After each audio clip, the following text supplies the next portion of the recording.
please tell Esther I love her. And if she ever needs help moving furniture, to give me a call. We're going to need this.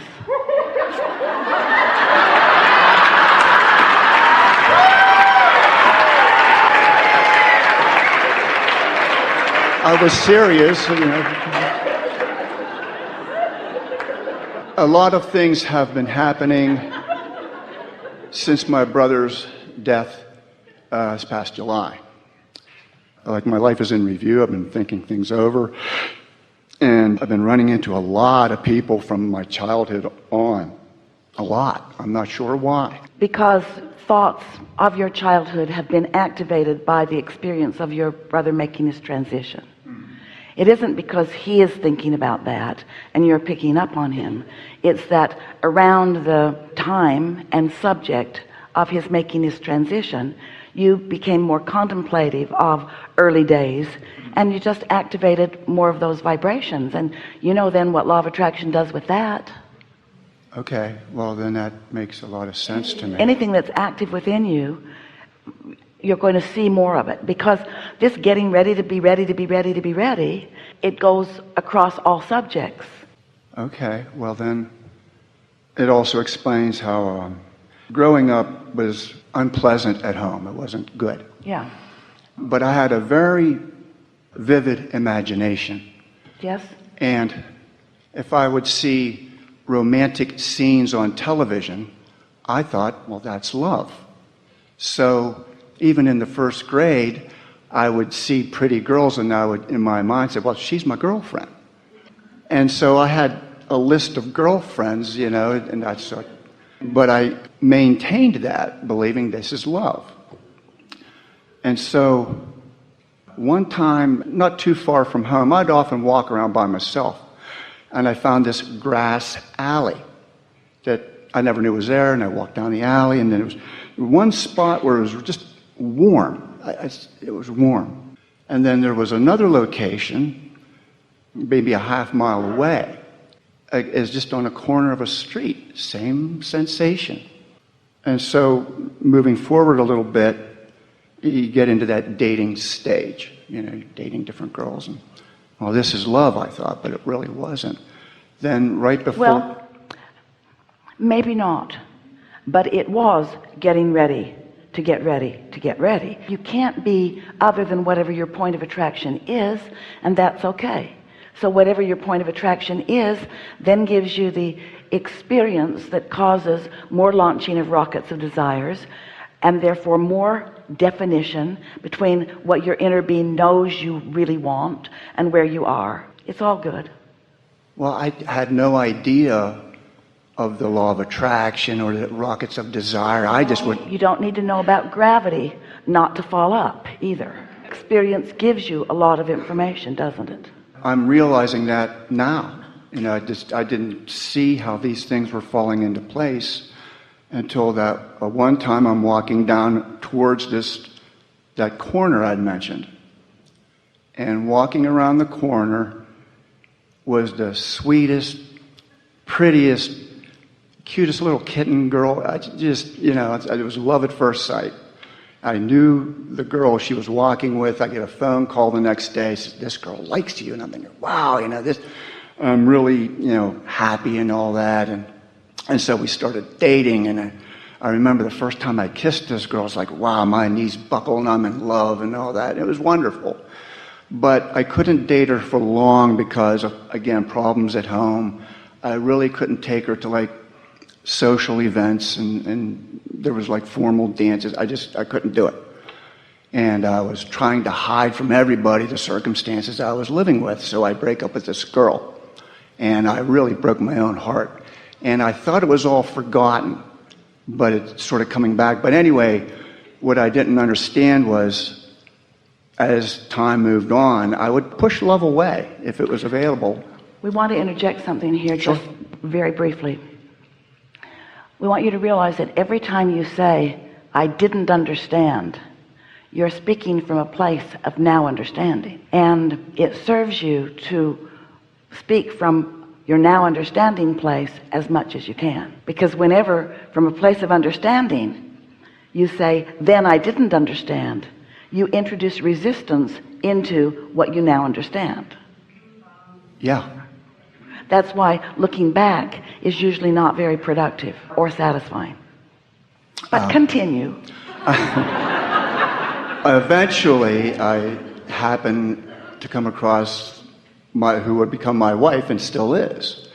And I'm very blessed. I've had a wonderful life with her. But again, I can look back and see opportunities to correct mistakes that I missed out on. I didn't realize that. But here's the thing. The universe was just constantly. We really want you to feel the futility of that, the futility of looking back, the unproductiveness, the not benefit of looking back and pinpointing a missed opportunity, because there is no such thing. Because you're offering a vibration, and that's what you're ready for. And so your work constantly is to feel satisfaction in what you are receiving, because that's what you're ready for. At the same time, sending off rockets of desire for more. It goes exactly like this.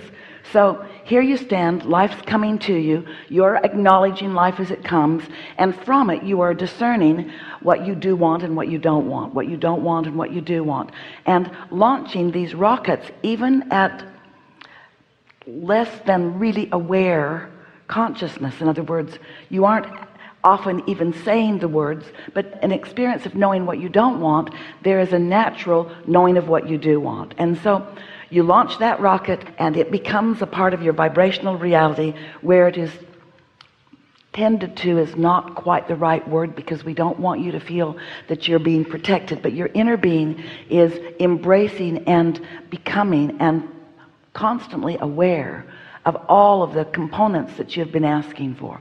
Now, you're never a vibrational match to what you want when it has been born out of your awareness of what you don't want, because what you don't want is your dominant vibration. But in time, those feelings of warm corners can call you toward more of what you want. In other words, as you feel an impulse that feels good to you and you follow it, then you often become a vibrational match to what you do want, without even consciously really being aware that you've accomplished that. And in doing so, you move to a different vibrational stance, where now your point of attraction has shifted enough that you now let in more of what you do want. And so you have a manifestation, because you got ready to be ready to be ready to be ready, and then now it manifests. Well, with that manifestation comes the satisfaction of the manifestation, of course, but also a new set of contrasting experiences that causes more launching of more desire, and on it goes. So you're not ready for it, and then you are, and then you get it, and then you ask for more, which you're not ready for, but then you get ready for it, and then it manifests. This is just the eternal process, the never-ending process of becoming. It's just the way you knew it would be. Well, again, I agree with you. Yes? But I couldn't help but feeling this draw to, like, I had to look backwards. That again, when I mentioned these two spots where I was feeling, well, that one other spot, that grass alley, was right behind this girl's house. I didn't even know that. And it never occurred to me till within recent weeks how, again, the law of attraction has been following. Can you hear us when we say, so we'll go back there with you, and we will for a brief moment feel the discord of your family life, and from it we will recognize your often launching of a powerful desire for a life more like the ones you saw on television and not like the one you were living at home. That was a steady stream of rocket firing that you were putting into your vortex. And then there comes a person who, in her alignment and in her awareness of you and in her sensitivity to a pure heart and a sweet being, she found appreciation for you, genuine appreciation for you. And can you feel that at that stage of your life and at that experience of your asking, that's what you were asking for? You were not asking at that point in your life for the long-term happily ever after. This is a person that I will walk with forevermore.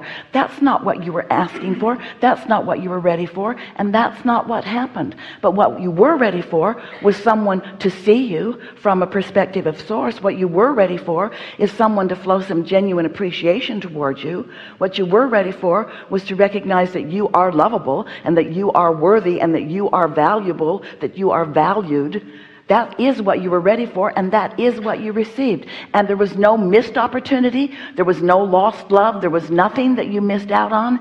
It was perfect as it was. Yeah. Thank you. I did need some clarity on that. And so the impulse that you were feeling, and we really are appreciating and enjoying your vivid memory of how those spots felt. Those spots where someone who was appreciating you spent a good deal of time. And you know, when we're talking about, we never cease to talk about it these days, of being in the receiving mode and feeling an impulse. That impulse for you at those times was translated into that feeling of, I just want to go there. It was a feeling of satisfaction. You described it as warm. We want to be more general and call it, it was a satisfying feeling. And these are clues, isn't quite the right word, but messages that your inner being is sending you constantly. How are you going to know what path to follow? Your inner being is calling you and projecting to you continual messages and information about what would feel good to you and what would feel good to you and what would feel good to you and what would feel good to you and what would feel good to you. And the thing that is really interesting is that even all these years later, those moments of being in the receiving mode and actually translating that message into an impulse, ooh, this feels good here, still feels to you like such a rare thing that it stands out vividly in your mind. And we want for all of you, for those feelings to not be rare, but to just be common. Excuse me, I gotta go follow my warm feeling. I'll talk to you later. I'd really like to stay and visit, but my warm feeling's going this way. See you later. Oh, this job looks like a really good job, and oh, it pays so much, but the warm feeling is over here. We're not kidding. The whole message that we are offering is that you are an extension of source energy of an inner